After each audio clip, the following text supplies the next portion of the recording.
ఆరాధ్య అనాథ ఆశ్రమంలో ఆరాధ్య అయితే కొత్తగా వచ్చిన పాపకు నామకరణం చేయడానికి విఘ్నేశ్వరుడు పూజలు చేసి ఆ పిల్లకైతే బారసాలు చేస్తూ ఉంటుంది. అలా బారసాలు చేస్తూ ఉండగా ముందుగా విఘ్నేశ్వరుడు పూజను అయితే చేస్తూ ఉంటారు.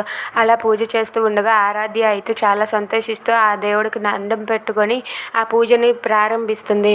ఇంతలో గౌతమ్ అయితే తన పాపను ఎత్తుకెళ్ళిపోయిన ఆవిడ్ని పరిగెత్తించి పట్టుకోవాలని ప్రయత్నిస్తూ ఉంటాడు.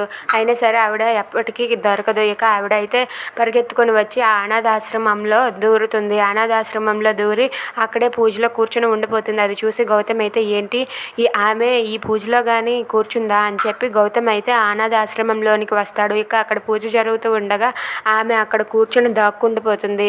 ఇక అక్కడే ఉన్న ఆరాధ్య అయితే ఆ విఘ్నేశ్వరుడికి పూజలు చేస్తూ ఉంటుంది. ఇంతలో గౌతమ్ అయితే అక్కడికి ఆమెను ఎతకడం కోసం అని చెప్పి అనాథ ఆశ్రమానికి వస్తాడు. అనాథ ఆశ్రమానికి వచ్చి అక్కడ ఉన్న పూజలు చేస్తున్న అమ్మాయిని చూసి ఏంటి అచ్చం మళ్ళీ లాగానే ఉంది అని చెప్పి వెనక నుండి చూస్తూ ఉంటాడు.